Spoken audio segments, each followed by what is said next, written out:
Shulchan Aruch, and we start with Sefer Shmiras Haloshon. And today's classic equal to all. So it says Talmud Yerushalmi states that the reward for studying the Torah is equivalent to all other mitzvahs combined, and the punishment for speaking Lashon Hara is equivalent to all other mitzvahs combined. So as we said before, that's what it's from the prayer in the morning. After the blessing of the Torah, it's one of the things that we learn.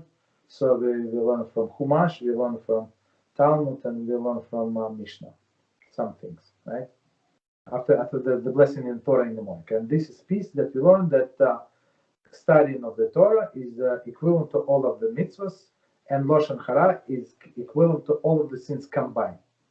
Thus, the antithesis of the Torah study is the greatest of all mitzvahs is Lashon Hara. This respective primacy can be explained as follows. Of the four basic elements of the nature, fire, wind, water, and earth, as we said before, so all of the elements in the world are created one of four, or a combination of these four elements. I think a human being that's if I'm not mistaken, can consist of all four of them. I think maybe I'm mistaken. Maybe not fire, but wind. Yeah, we breathe, right? Water for sure. A lot of water in our body, and earth. That's from where the Adam was built. I think fire also. Not sure. The intangible fire and wind are far more powerful than the tangible fire, water, and earth. Right. So, meaning tangible is something that you can touch, right? Intangible that more spiritual, which is fire and wind. So, on one hand, they're more spiritual, right? And on another hand, they're more powerful than tangible. Fire can engulf material objects and totally destroy them, and the power of the wind is awesome, as it is written, a great and mighty wind which breaks apart mountains and shatters stones. Okay, it's from Melachim 11:19. The same is true in spiritual realm. The Torah study impacts the upper worlds in a way that no other mitzvah can. So when we learn Torah, it's not like we read the books, right, to get some academic knowledge. It's not. When we create, when we learn the Torah, we create this spiritual energy in the world that goes up into Shemayim, and it stays also here. So it's not so because we learn the Torah, we allow the world to exist, no more, no less. This is because all of the other mitzvah are related to the physical. For example, right? All other mitzvah except the mitzvah of the Torah. To fulfill one of the, for example, to fulfill the mitzvah of tzitzis, one dons a garment. Okay. Otherwise, I mean, if you say blessing, you did not put the garment, so you did not fulfill anything, right?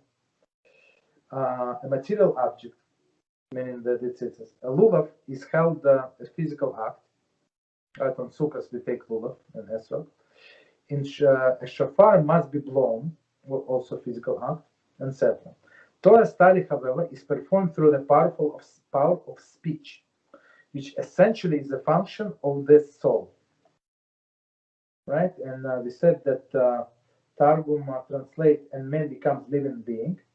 In the Bereshis, he translated that man becomes speaking spirit. So that's so essence of the person is that he can speak, he can communicate, he can learn Torah, he can pray, he can do many things. Give comfort to somebody with a speech. Yes. I have a question. So basically, let's say Torah study. It only counts as Torah study when you say the words out loud. When you say the words out loud, you get a bigger reward. Because several of your organs are getting involved. Your eyes, of course, right? You read. your ears because you hear yourself, and your mouth. Got it. So with one act, you can accomplish more. And plus, it's when person says out loud and he hears himself talking, it's better for understanding. I understand. So and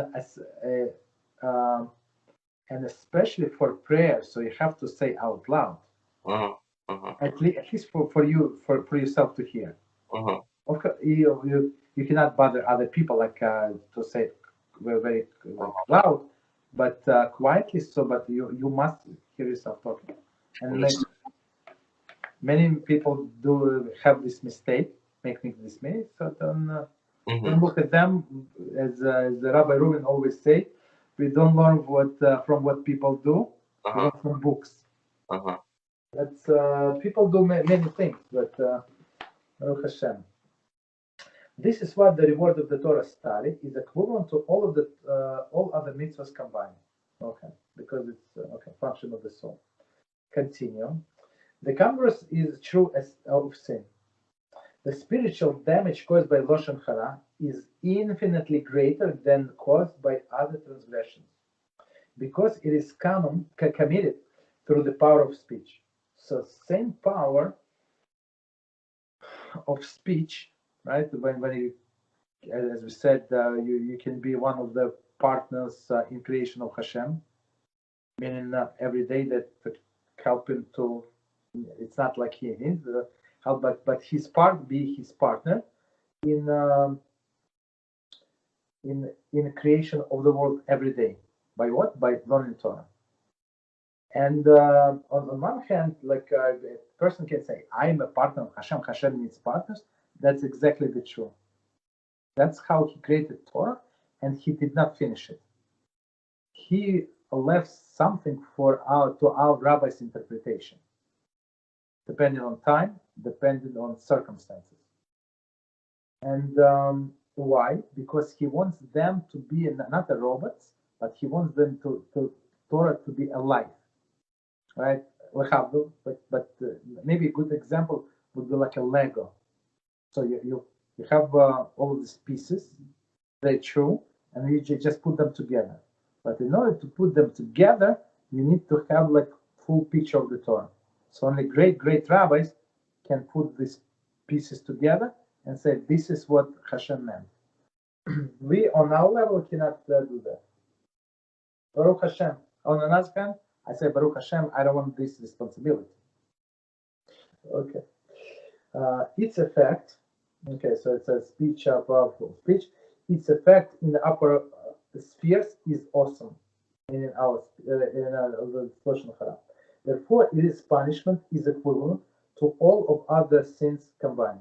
When somebody said bad thing, I mean, we're going to see all of the different scenarios that can happen in the life of a person in this book, and see what kind of damage can occur. Okay, so let's stop here.